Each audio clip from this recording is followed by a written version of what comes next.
Sasikal and a very good afternoon to all of you. Welcome to the live video session of Mahindra Guru, wherein today we are going to discuss the computers and the topic going to be is the programming language. जी हाँ, आज के topic जो हमारे पास है is the programming language. And before beginning up with this topic, मुझे यहाँ पर कुछ डिस्कशंस दिख रहे हैं, बहुत ही बेहतरीन डिस्कशंस हो रहे हैं कि सर मैक एड्रेस का साइज क्या होता है. देखो यहाँ पर गलत आंसर आ रहे हैं, 128 बिट नहीं होता है. ओके, यहाँ पर पूछे जा रहा है लिस्प का फुल फॉर्म क्या होता है and lot many questions related to the topic. चलो आज हम बहुत से क्वेश्चंस के आंसर्स देंगे आपको. यहां पर हम बताएंगे क्या होती है प्रोग्रामिंग लैंग्वेज, किस किस तरीके की होती है एंड क्या यूज है प्रोग्रामिंग लैंग्वेज का कंप्यूटर्स में.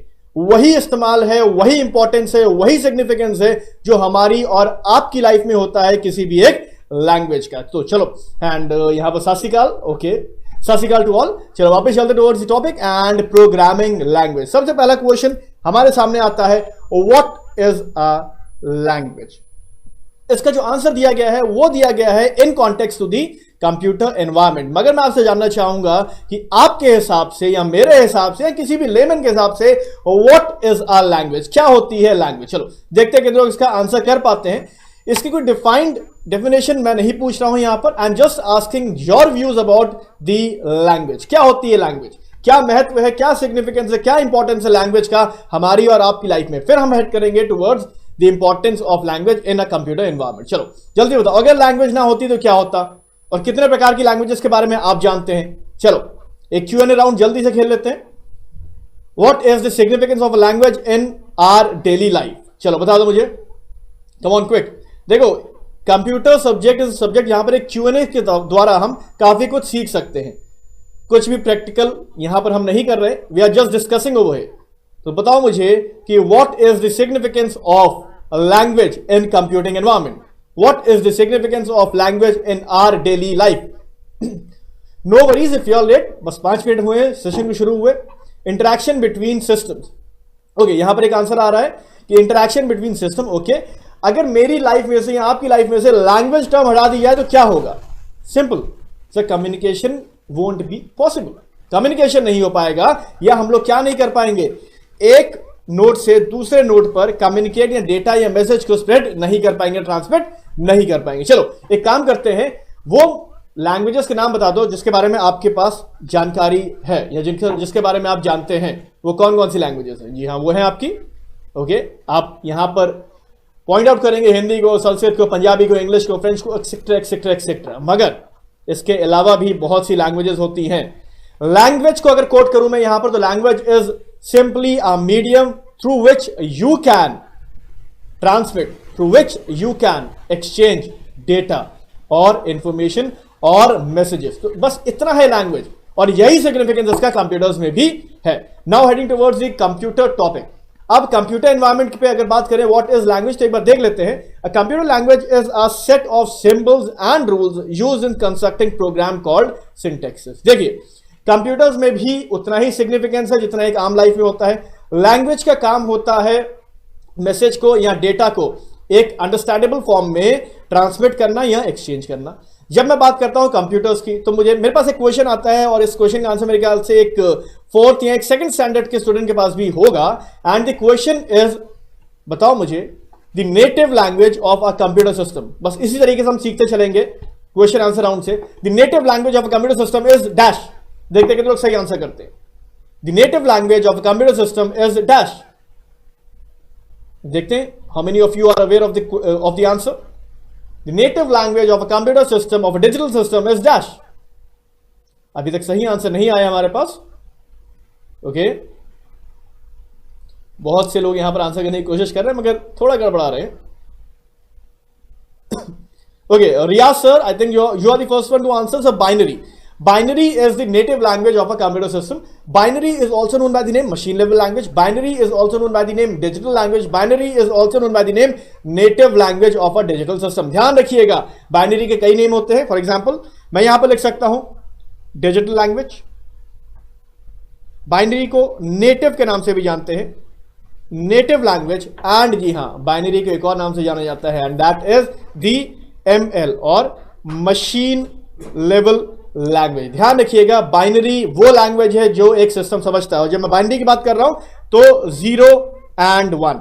इफ आई से दी language that a digital machine understands is binary, then actually I'm trying to explain you that the 0 and 1 is the code that a digital machine can understand. Is the only code that a digital machine can understand. rather देखिए ध्यान रखिएगा, जब मैं binary की बात कर रहा हूं तो 0 1 की मैं बात कर रहा होता हूं. आगे देखो तो सेकंड स्टेटमेंट हमारे पास है, computer language are used to develop application programs. Very true. Computer languages are used to develop application programs as well as the system drivers, as well as the compilers, as well as the translators. ध्यान रखिएगा, यहां पर एक statement दी जरूर है, मगर इसको elaborate कर रहा हूं. And along with this statement, I am adding few things. Computer languages are used to develop application program. Very true. System software, very true. Drivers, very true. Compilers, translators, etc., etc., etc.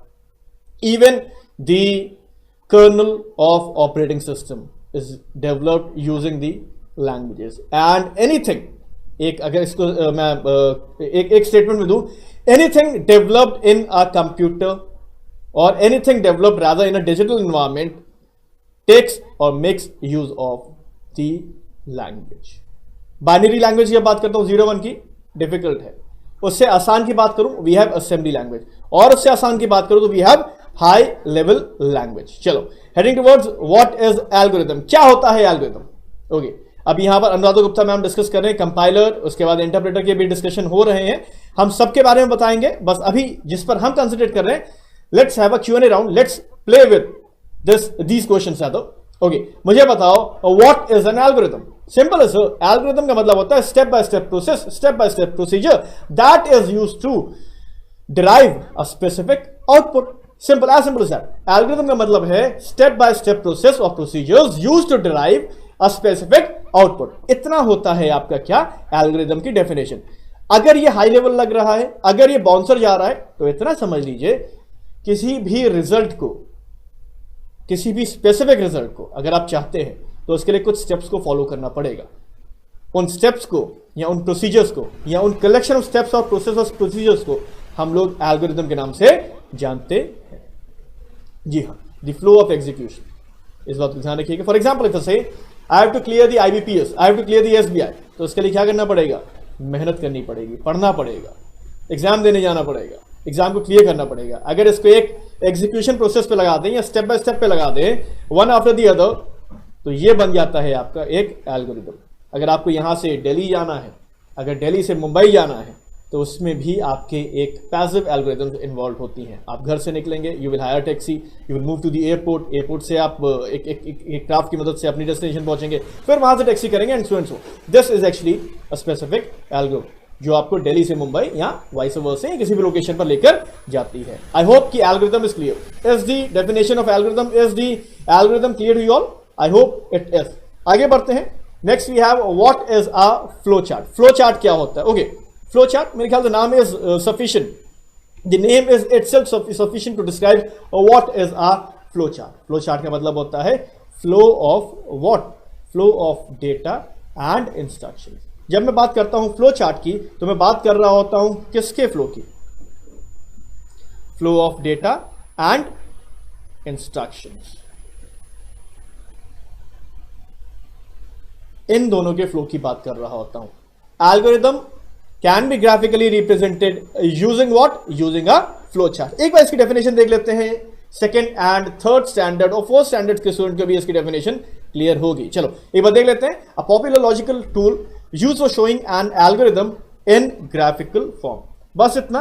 An algorithm can be displayed in a graphical manner using the flow chart tool.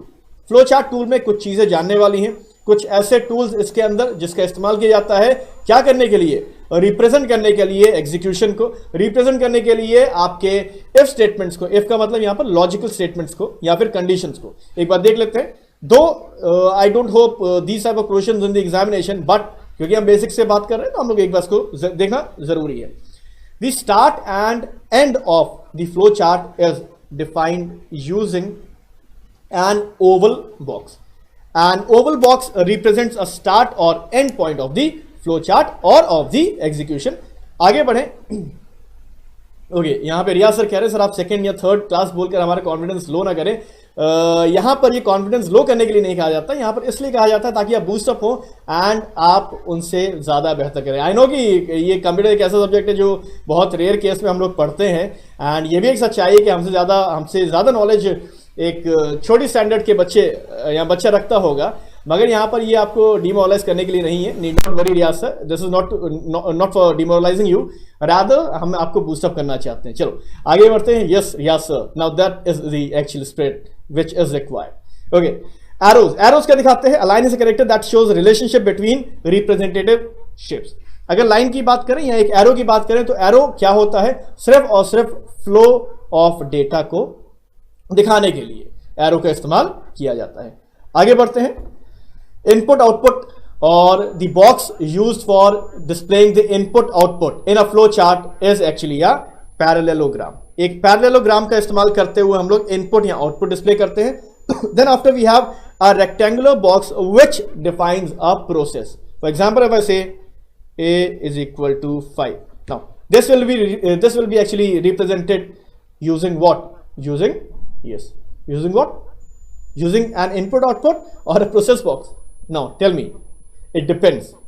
If the a is being initialized, then the scenario will be different. If the a is being declared, then the scenario will be entirely different. Chalo, declaration and initialization makes a big difference if we talk about the flow chart. Chalo आगे बढ़े तो decision if I say if a is greater than b, then print hello, how are you? Now if or a if condition here justifies what? Justifies a decision, justifies a condition. For decision making we make use of what? A diamond box. A diamond box is used for decision making. Now that was all for the flow chart. Heading towards the next, and let's have the classification of languages. Okay, सबसे पहले computer language अगर हम यहां पर देखें तो दो में क्लासिफाइड है, the low level language and the high level language. चलो, before beginning up with the classification of language, answer me a question, which amongst these two, मतलब low level and high level language, which amongst these two is the best language? Come on, answer me a question, which amongst these two, I mean the low level language and the high level language is the best one? Come on, quick. The question is quite a simple one. Which amongst these two, the low level and the high level language, is the best one? देखते हैं कि उन लोग कितने लोग इसका सही answer करते हैं। देखते हैं। Low level language is the best. Okay, Riyaz sir, why so? Riyaz sir, if you are answering low level is the best, please answer with a specific reason. Okay, कुछ लोग कह रहे हैं high level language. Okay, very good. अच्छा लगता है जब आप लोग एक ट्रिकी क्वेश्चन पे आंसर करने की कोशिश करते हैं, मगर तब थोड़ा बुरा लगता है कि जब बिना किसी रीजन के आप आंसर करते हैं। If possible do justify the reasons as well. If possible please do justify the reasons. Okay, यहां पर एक दो दल बन गए ऐसा लग रहा है। The one is saying hi level language, the second one is saying low level language. चलो यहां पर रीजन देना पड़ेगा, और रीजन शायद मुझे नहीं लगता कि आपके पास अभी रीजन होगा। Let me tell you my friends, if I say which amongst these two, I mean the low level language and the high level language is the best one, the answer is NULL or NA, मतलब इसका कोई answer नहीं है। Unless I say which amongst these two is the better one if I consider the computing environment. If I say which amongst these two is the best one if I consider the computer machine or the computing environment, तब answer क्या होगा? Tell me the answer. Tell me the answer. देखो, पहले जब मैंने question पूछा था आपने उस पर आंसर देना शुरू कर दिया, which was not a good a thing. गलत था वो। क्यों? क्योंकि मैंने बताया नहीं था मैं किस कंसिडरेशन में या किसके कॉन्टेक्स्ट में पूछ रहा हूं। Now I am clarifying the question, which amongst these two is the best language if I consider the computer system, if I consider the computing environment. देखते कितने लोग सही आंसर करते हैं। ओके, देखो बहुत छोटी सी चीजें हैं, मगर you all are confused. You all are confused. Why? Because you are not clear with the basics. जब मैं कहता हूं कि which amongst these two, high level या लो लेवल में से कौन सी बेहतर है, अगर मैं कंप्यूटर सिस्टम की बात करूं, अगर मैं कंप्यूटिंग एनवायरमेंट की बात करूं, then the answer is undoubtedly what? The low level language. Yes, low level language is the best one if I consider the computing system. Why? Because this is language which is easily understood by the computing system और the digital machine। और इसी का उल्टा हो जाता, अगर मैं पूछता कि यूजर फ्रेंडली कौन सी है और कंसीडरिंग द यूजर, तो वहां पर हो जाता आपका हाई लेवल लैंग्वेज। क्वेश्चन को पढ़ना बहुत जरूरी है। आगे बढ़ते हैं। अभी तक हमें मालूम है कि लो लेवल लैंग्वेज सिर्फ और सिर्फ मशीन लेवल लैंग्वेज होती है। I know many of my friends here must have had a misconception कि लो लेवल लैंग्वेज का मतलब होता है मशीन लेवल लैंग्वेज, मगर let me tell you my friends, low level language का मतलब है the machine level language along with the assembly language. ध्यान रखिएगा, low level language machine level language के साथ साथ असेंबली लैंग्वेज भी आती है। And the high level language comprises of the third generation, fourth generation as well as the fifth generation of language. मैं बता देता हूं, the first generation the machine level language, the second generation the assembly language, the third generation the fourth generation and the fifth generation.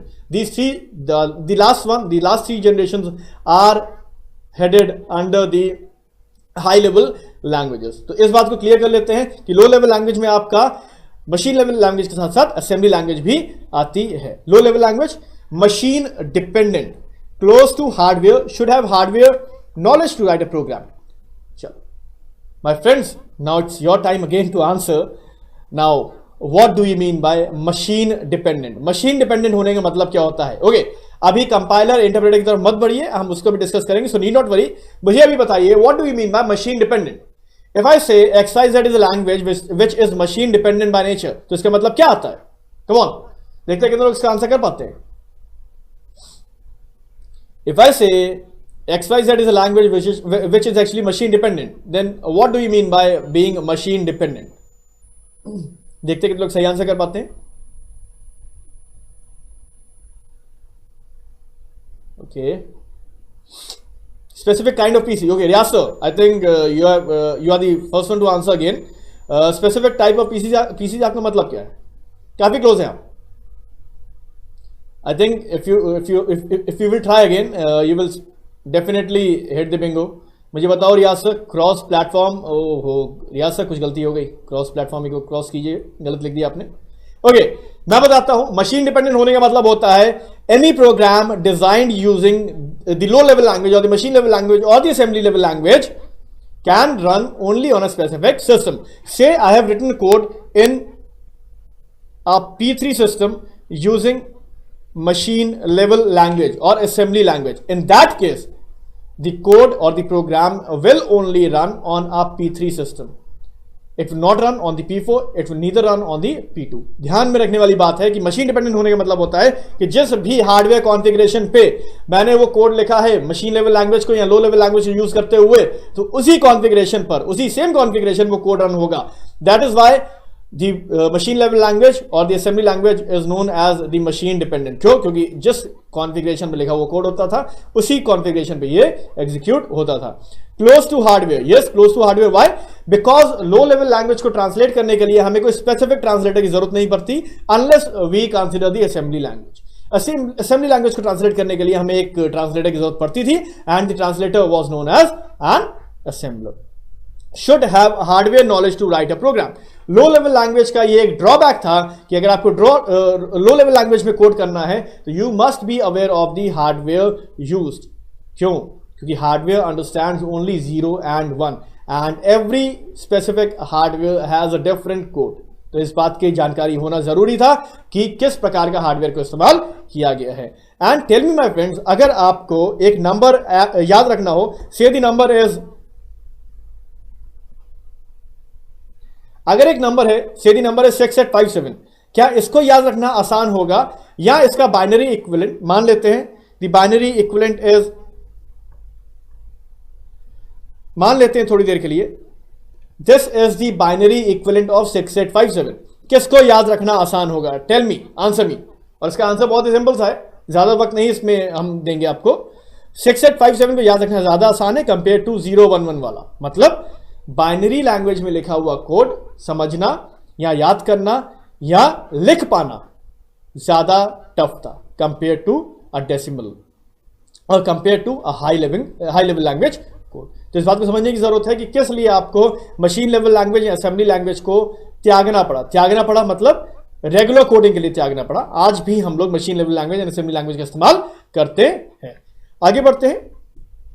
Machine level language, as we all know, is the first generation of 1GL, or the very first generation of languages that we know, consists of ones and zeros. Okay, very true. No translator is used. Okay, why is no translator used in a machine level language? Sir, the answer is quite simple. Because the hardware understands 0 and 1 and the code is written itself in 0 and 1. Hence, there is no requirement of the translator at that point in time.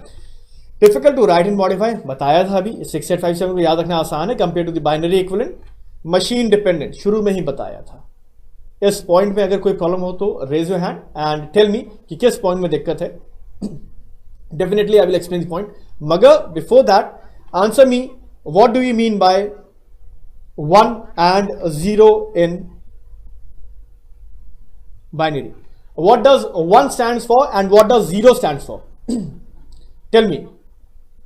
What does 1 stands for in binary and what does 0 stands for in binary? चलो जल्दी से मुझे बता दो. What do you mean by 1 and what do you mean by 0 in binary? In a binary system or in a binary language system, what is 1 for and what is 0 for? देखते हैं कितने लोग सही आंसर कर पाते हैं. The 1 stands for sir dash and the 0 stands for sir dash.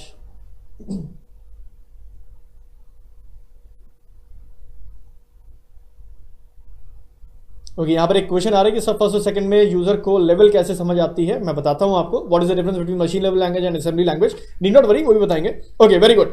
यहाँ पर 1 का मतलब होता है ऑन या ट्रू एंड 0 का मतलब होता है फॉल्स या फिर आपका नो वोल्टेज. ओके, आगे बढ़ते हैं. एंड एक क्वेश्चन आया था, बहुत ही बेहतरीन क्वेश्चन था और उस क्वेश्चन को मैं एक्सप्लेन यहां पर करना चाहूंगा. What is the difference between the first level language and the second level language. एक बात ध्यान रख लीजिए, मशीन लेवल लैंग्वेज की जब मैं बात करता हूं तो I specifically talk about 0 and 1. But when I talk about the assembly language, please note it down. When I talk about the assembly language, then I am actually talking about the mnemonic codes.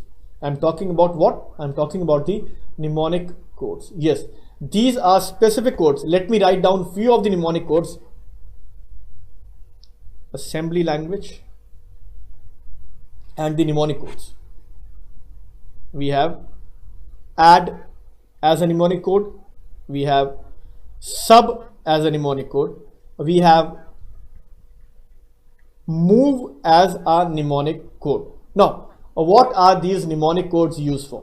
These mnemonic codes are actually used as a translation for the binary equivalent of add, for the binary equivalent of sub, for the binary equivalent of move as well. Now, this was a funda, this was a concept which was used to memorize the binary equivalent of these frequently used commands. ध्यान रखिएगा, जिस समय की हम बात कर रहे हैं, जब हम बात कर रहे हैं असेंबली लैंग्वेज की, तो ये वो युग था जब कंप्यूटर का इस्तेमाल गेमिंग के लिए, कंप्यूटर का इस्तेमाल अपने पर्सनल काम के लिए नहीं होता था, rather it was used for the calculation purpose. तो वहां पर ये वो कमांड्स थे जिसका अधिकतर इस्तेमाल होता था. तो इनको निमोनिक कोड्स की श्रेणी में रखकर इनके बाइनरी इक्विवेलेंट को यहां पर दर्शाया जाता था ताकि एक स्पीडी प्रोग्रामिंग, एक स्पीडी रिजल्ट हमें मिल पाए. तो assembly language was an as for the machine level language, but दो being an as, assembly language भी टफ थी.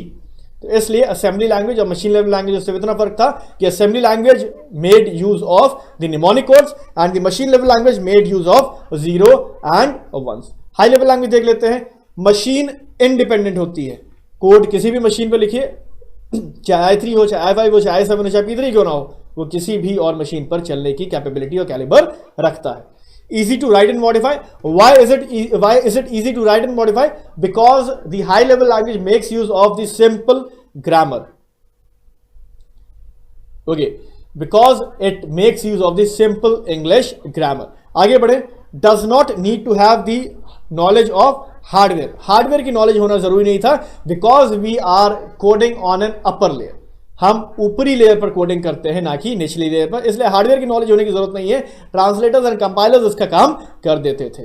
Okay, productivity is high because the programming is easy, hence the productivity is quite high. Consumes less time to write programs. Yes, क्योंकि भाई English grammar में है, quite simple language. English grammar में है तो वहां पर आपको कोड को याद करना आसान है, आसान के साथ साथ उसको लिखना भी आसान है, और इसी के कारण आपका जो कोड लिखने का समय था वो कम हो जाता था। ओके, आगे बढ़े तो 5GL allows user friendly facilities. अब इसका answer I request you to please answer,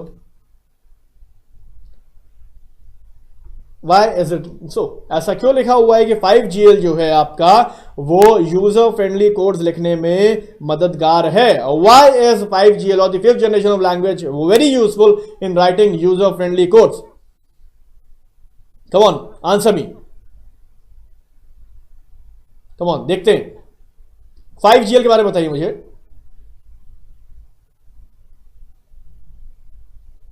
Rabia Arora ma'am, I think मैंने आंसर कर दिया कि कैसे डिफरेंस समझ में आता था, the difference between machine level language and assembly language. आप प्लीज इसको दोबारा देख लीजिए। Okay, the answer is 5th generation language provided a platform for a user-friendly code because it made use of the artificial intelligence concept. The concept of artificial intelligence was being implemented in the 5th generation of language. Rapid prototyping, yes, very true. Rapid prototyping models को इस्तेमाल करते हुए, AI को इस्तेमाल करते हुए हमने user-friendly environment को सेट किया। हम लोगों ने किसका इस्तेमाल किया? RAD का इस्तेमाल किया, रैपिड एप्लीकेशन बिल्डिंग टूल्स जो होते हैं उनका इस्तेमाल किया। ओके, आगे बढ़ते हैं and let's see what we have. Fortran, अब हम लोग डिस्कस करेंगे few most important languages if you consider the SBI examination or rather if you consider any of the examination. These are the languages which are frequently asked. यहाँ पर कुछ चीजें हैं जिसको लिखना जरूरी है, जिसको समझना जरूरी है, और लिखना इसलिए ताकि आप बार बार रिकॉल कर पाए, और लिखने के साथ साथ अगर चाहे तो एक्सप्लेनेशन के लिए आप इस वीडियो को दोबारा देख भी सकते हैं। चलिए शुरू करते हैं। It was proposed as a formula translator. The very common question कि Fortran का फुल फॉर्म क्या होता है? Sir, formula translation is the full form of Fortran। Mark कर देते हैं। Fortran was developed by John Backus. John Backus sir was the one to develop the Fortran. किस year में डेवलप हुई थी? 1954 was the year when Fortran came into existence, or formula translations came into existence. Designed by IBM to efficiently translate mathematical formulas into machine code. बहुत ध्यान से देखिएगा, इस language का इस्तेमाल किस लिए होता था? इस लैंग्वेज का इस्तेमाल होता था आपकी जो फॉर्मूलाज थे, मैथमेटिकली रिटन फॉर्मूलाज को मशीन कोड में, या फिर अगर मैं यहां पर एक एरो बना दूं तो समझना आसान होगा, 0101 के कोड में ट्रांसलेट करने के लिए we made use of the Fortran. Is it clear? I hope Fortran is clear. आगे बढ़ते हैं। The next language is ALGOL, which came into existence in the year 1958. 1958 was the year when ALGOL came into existence. Full form क्या था? एक बार देख लेते हैं। Known as algorithmic language and was developed by Peter Nor. Developed by Peter Nor, sir.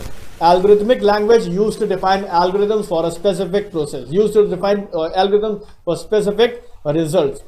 ये वो language थी जिसने एल्गोरिथम टर्म को इजाद किया, इजाद कहना गलत होगा, जिसने एल्गोरिथम टर्म को पॉपुलर या पॉपुलराइज किया।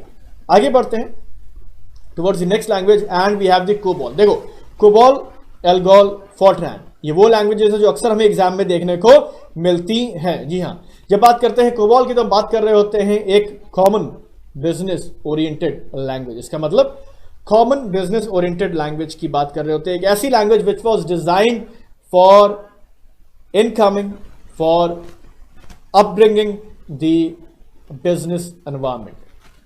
ये वो लैंग्वेज थी जिसने ई कॉमर्स में एक मेजर रोल प्ले किया। दो उस वक्त में हम लोग ई कॉमर्स के बारे में ज्यादा नहीं जानते थे, या यूं कह लीजिए that was the starting time, that was the initiation time of the e commerce.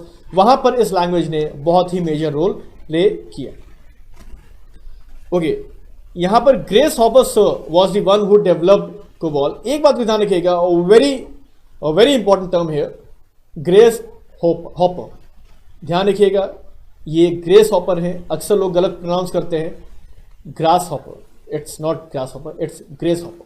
ध्यान रखिएगा, to be good with the pronunciation. आगे बढ़ते हैं and the next says Logo. चलो, raise your hand if you have ever worked on logo.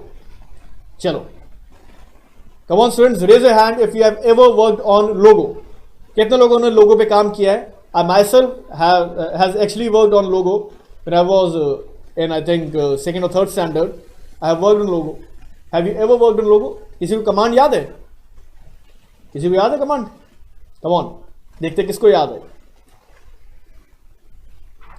Let's recall few of the commands which we studied in our childhood.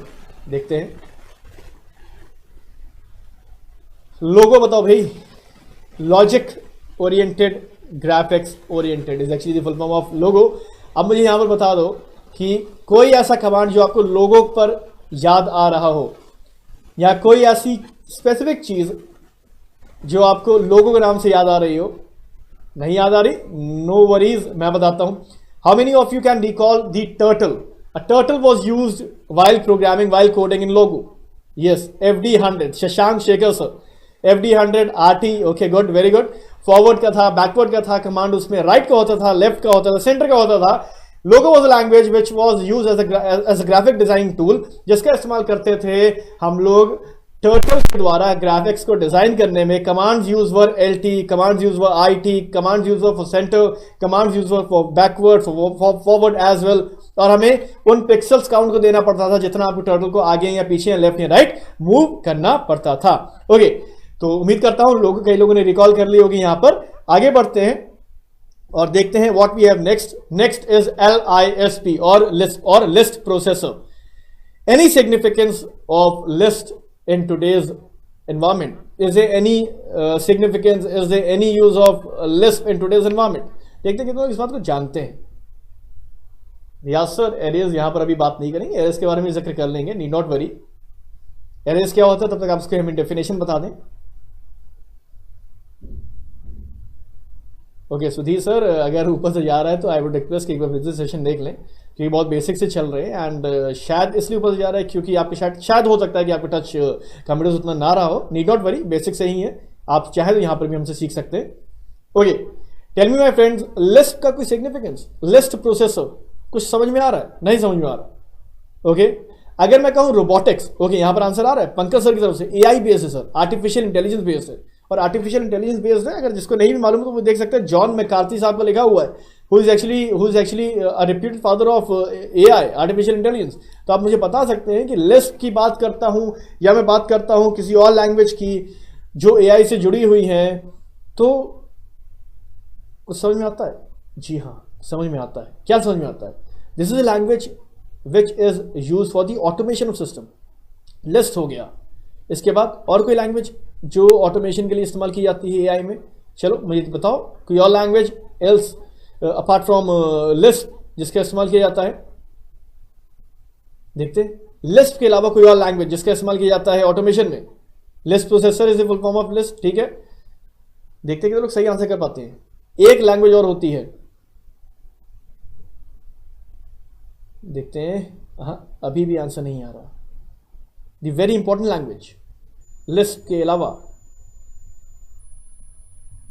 Okay, P से होती है, नहीं याद आ रहा. कम ऑन, पी से होती है. चलो उस लैंग्वेज का फुल फॉर्म बता देता हूं. The full form of language is programming in logic. देखते हो आप कितने लोग बता पाते हैं? Come on. ओके, खाली सर लिख रहे prologue. Programming in logic is the actually language which is used for automation of system, which is actually used in automating the robots. जी हाँ, AI में रोल प्ले करने वाली language is LISP and Prolog. बहुत ही major role play किया था. List का फुल फॉर्म अक्सर पूछा जाता है. लिस्ट प्रोसेसर होता है लिस्ट का full form, and John McCarthy साहब के द्वारा ये इन्वेंट की गई थी या डिफाइन की गई थी. आगे बढ़ते हैं. बेसिक का full form beginners all purpose symbolic instruction code. बहुत जरूरी है इसका फुल फॉर्म जानना. इसके फुल फॉर्म के साथ साथ एक बात और जानना जरूरी है कि इसको डेवलप किसने किया था. जॉर्ज एंड थॉमस ई कर्ट्स, जिसमें तो थॉमस ई कर्ट्स साहब का नाम अक्सर आता है. ज्यादातर Thomas E Kurtz sir as an option मिलते हैं हमें एग्जामिनेशन में. थॉमस ई कर्ट्स सर पर टिक लगा दीजिएगा अगर पूछा जाता है कि बेसिक को डेवलप किसने किया था. And the year was 1964. Full form जरूरी है, मगर फुल फॉर्म के साथ साथ एक बात ध्यान रखें कि बेसिक से या बेसिक लैंग्वेज का फुल फॉर्म अब उतना नहीं पूछा जाता है जितना इसका ईयर या फिर इनके इन्वेंटर का नाम पूछा जाता है. Pascal invented in 1970s, in early 1970s rather, and was developed by Nicholas Wirth. Nicholas Wirth sir was the one to develop the Pascal language. Okay, C का नाम जब आता है तो C एक प्रकार की ऐसी लैंग्वेज है, ओके, C एक प्रकार की ऐसी लैंग्वेज है जिसका काम था एक हाई लेवल लैंग्वेज का प्लेटफॉर्म देते हुए क्या करना, हार्डवेयर पर भी कोड करना। ओके, जब बात करता हूं सी की तो मुझे नाम ध्यान आता है डेनिस रिची सर का, एंड ये इन्वेंट की गई थी, ये डेवलप की गई थी बेल्स लैब में। जी हाँ, ग्रेहम बेल साहब की ये लैब थी, बेल्स लैब में इसको इन्वेंट किया गया था इन 1972। इसको high level and low level language के बीच की लैंग्वेज की श्रेणी में रखा गया था और इसको कहा जाता था the middle level language. Middle language were actually those languages which were in a transformation phase from low level language and towards the high level language, but were neither a complete low level language nor a complete high level language, इसलिए इसको middle level language रखा जाता है। मगर एक बात और ध्यान में रखने वाली है, जब हम बात करते हैं सी की तो उसको स्पेसिफिकली मिडिल लेवल लैंग्वेज के साथ साथ हाई लेवल लैंग्वेज के हेड में भी कंसिडर किया जाता है। प्रोग्रामिंग लैंग्वेज पैराडिग्म बहुत ज़रूरी है हमें समझना कि किस प्रकार से हम लोग प्रोग्रामिंग कर सकते हैं। The procedural one, the non procedural one, the object oriented one, इतने तरीके से हम प्रोग्रामिंग कर सकते हैं। Though we have 154, we actually have 154 different ways of programming a system, but the quite often asked one are the procedural, the non-procedural and the OOPS or the object oriented programming system one। देखते हैं procedural में हमारे पास क्या क्या आता है। Procedural का मतलब, जी हाँ बिल्कुल जैसा आप समझ गए, the execution of process, the execution of code in a sequential manner. In a sequential manner when we execute the code, the process is known as, the paradigm is known as a procedural one. Fortran, ALGOL, COBOL, BASIC, Pascal and C, these all are the languages which are procedural by nature। ध्यान रखिएगा, procedural का अक्सर question पूछा जाता है कि कौन सी ऐसी लैंग्वेज जो प्रोसीजरल नहीं है। तो नहीं है कि जानकारी होने के लिए आपको ये मालूम होना चाहिए कि कौन कौन सी ऐसी लैंग्वेज जो प्रोसीजरल है। आपके सामने वो सभी लैंग्वेजेस हैं जो अक्सर पूछी जाती हैं। We have Fortran, ALGOL, COBOL, BASIC, Pascal and C, these all are procedural languages. आगे बढ़ते हैं। ऑब्जेक्ट ओरिएंटेड प्रोग्रामिंग सिस्टम का मतलब होता है एक ऐसी लैंग्वेज जिसमें we make use of data types in form of objects, और in simple we make use of objects, we make use of something which are really existing, though they are virtual but they really exist in the codes, in the programs, in the syntax, in the double codes itself. Okay, यहां पर हमारे पास small talk which is considered to be the very first language for the object oriented system. Ada, C++, Java, C#, these all are the object oriented programming system। अगर बात करें तो C++ की case में विजॉन स्टैटसबर्ग सर का नाम अक्सर पूछा जाता है। इसके बाद James Gosling sir, who was the developer of Java along with Patrick Norton, James Gosling and Patrick Norton, these were the two persons who developed Java।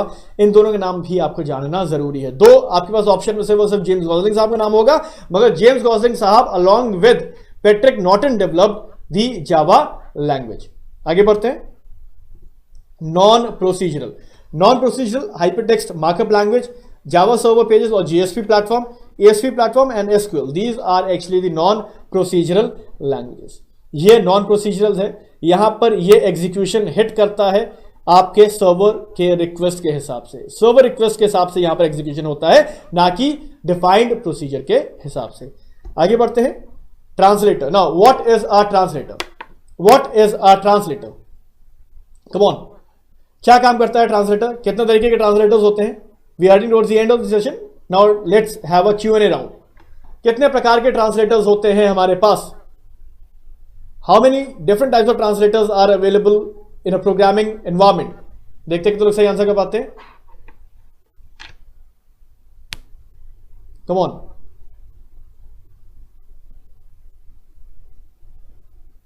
Okay, Rebia Arora ma'am शायद लिख रहे हैं कि सी में भी हम लोग स्ट्रक्चर्स का इस्तेमाल करते हैं, क्या वो आपकी ऑब्जेक्ट ओरिएंटेड प्रोग्रामिंग सिस्टम है? Let me tell you Arora ji, किसी भी हाल में कोई भी लैंग्वेज ऑब्जेक्ट ओरिएंटेड तब तक नहीं है जब तक वो एक ही डिफाइंड डेटा स्ट्रक्चर का इस्तेमाल ना करे।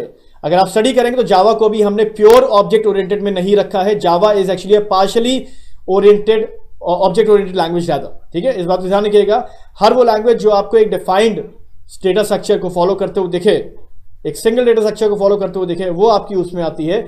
जावा भी प्योर उसमें नहीं है। ओके, तीन तरीके के यहां पर ट्रांसलेटर्स आते हैं। आंसर आ गया हमारे पास।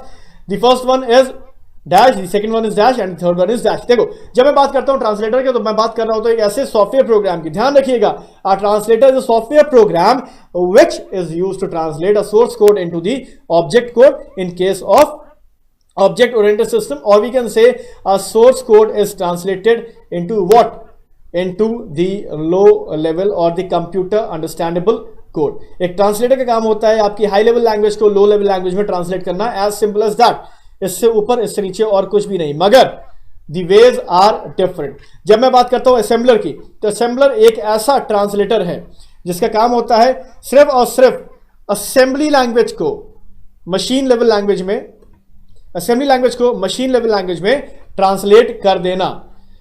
ध्यान रखिएगा एक बात का, assembler, interpreter and compiler, these are the three most common and famous और popular known translators if we consider the programming environment.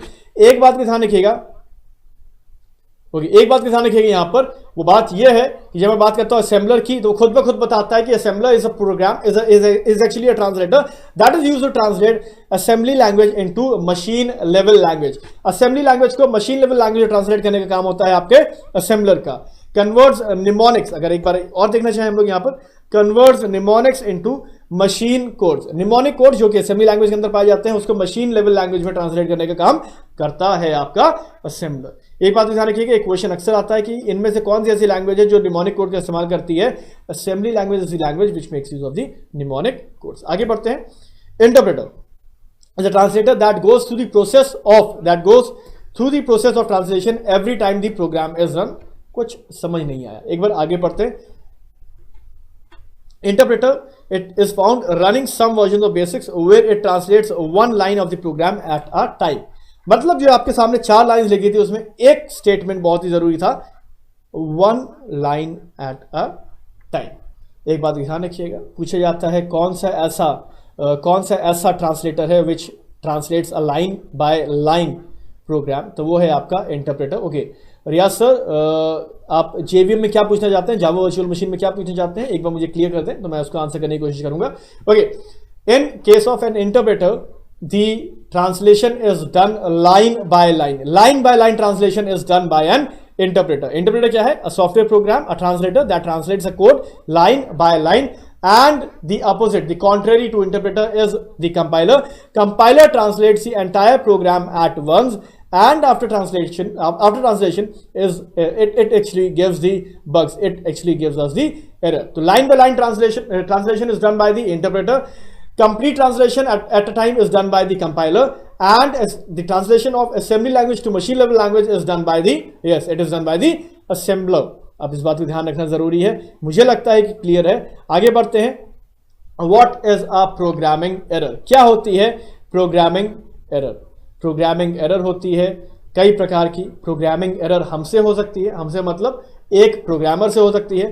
Programming error उसके सिंटेक्स लिखते हुए हो सकती है, कोड लिखते हुए। A programming error done while writing a code is known as a syntax error. मतलब अगर मुझे इफ लिखना था, मैंने इफ लिखा और इफ लिखने के तुरंत बाद कंडीशन दी, कंडीशन लगाने के बाद अगर मैंने उसको टर्मिनेट कर दिया या मैंने वहां पर लिख दिया, okay tell me my friends, ये एक एरर है कि नहीं है? चलिए, if A is equal to 0, SOP hi, is there any error? क्या इसमें कोई एरर है? Is there any error in the code which I wrote here? कोई एरर दिख रही है इसमें? मुझे कुछ एरर्स दिख रही है भाई। ओके, मुझे बताओ, ये एक सिंटेक्स एरर है, ये एक लॉजिकल एरर है, क्या है ये एरर? किस प्रकार की एरर है? ओके रियाज सर, अगर आप जेवीएम डिपेंडेंट इंडिपेंडेंट होने की बात करें तो मुझे लग रहा है कि आपको थोड़ा एक बार फिर से पढ़ना चाहिए। जेवीएम की जब बात करते हैं, हम लोग जावा की बात करते हैं, तो एक पहली ऐसी लैंग्वेज थी जिसने आपको इंडिपेंडेंट प्लेटफॉर्म पर कोड करने की परमिशन दी। इसने अपना ऑब्जेक्ट कोड को ही सेपरेट कर दिया, और सेपरेट करने के बाद आप जिस भी सिस्टम पे चाहें उसको रीबिल्ड करके यूज कर सकते थे। तो पहली ऐसी कोर इंडिपेंडेंट लैंग्वेज थी जावा, जहां पर हमने इंडिपेंडेंट प्लेटफॉर्म पर सर्विसेज को चलते हुए भी देखा। ओके, क्या एरर है इसमें मुझे बताएं। मैंने लिखा है FA is equal to 0 semicolon SOP hi semicolon, क्या एरर है इसमें? ओके, एक सिंटेक्स एरर है, ठीक है,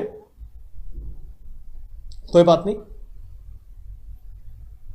ओके, केशव अग्रवाल सर लिख रहे हैं सर एफ के साथ सेमीकोलन नहीं होगा। बिल्कुल सही केशव सर, अगर सेमीकोलन होगा तो भाई टर्मिनेशन यहीं पर हो जाएगा, और टर्मिनेशन अगर यहीं पर हो जाएगा तो एग्जीक्यूशन आगे बढ़ेगा नहीं, और एग्जीक्यूशन आगे नहीं बढ़ेगा तो क्या होगा, तो प्रोग्राम कैंसिल हो जाएगा। तो इसलिए यहां पर एक एरर थी जिसको आपने बिल्कुल सही डायग्नोस किया। आगे बढ़ते हैं, सिंटेक्स एरर के बाद हमारे पास आती है logical error. If I say 10 divided by 2 a is equal to 10 divided by 2, सही है गलत है? बिल्कुल सही है। If I say a is equal to 10 divided by 0, गलत है? सही है। इस केस में there is a logical error and hence a is equal to 10 divided by 0 गलत हो जाएगा। इस तरीके की एरर को हम लोग कहते हैं अ लॉजिकल एरर।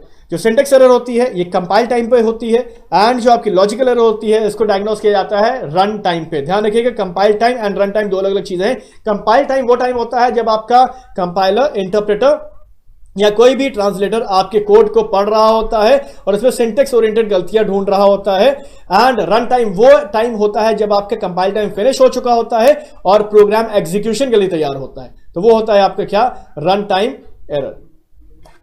आगे बढ़ते हैं, and probably the last slide of the session.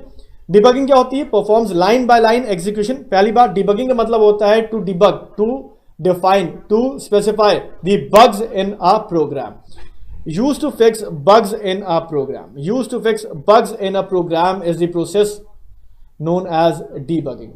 इस बात को ध्यान रखिएगा, बहुत ज़रूरी है आपको ये बात जानना। मैं फिर से एक बार पीछे चलता हूँ कि कितने प्रकार की एरर्स है। बेसिकली हमारे पास कई प्रकार की एरर्स पाई जाती हैं, मगर द मोस्ट ऑफन और the common asked queries regarding the error are the syntax and the logical. ये दो ऐसी एरर्स है जो बहुत जरूरी है आपको समझना। Logical at the time of execution of program and syntax at the time of compiling a program. बहुत जरूरी है इसके पीछे फर्क जानना।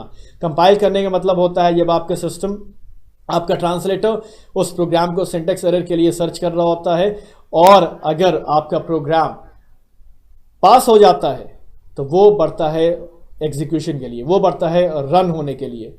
उस केस में यदि 10 डिवाइडेड बाय 0 दिखता है तो इस प्रकार की एरर को हम लोग कहते हैं क्या, इस प्रकार की एरर को हम लोग कहते हैं अ रन टाइम और a logical error. Hope you enjoyed this session. With this we are ending this session and I hope कि ये सेशन आपको समझ में आया होगा, पसंद आया होगा। In case if you require any discussion on some other topic, please do write us in the comment box below, and with this do remember to study computers timely. And do remember one thing more, your success is our success. Thank you.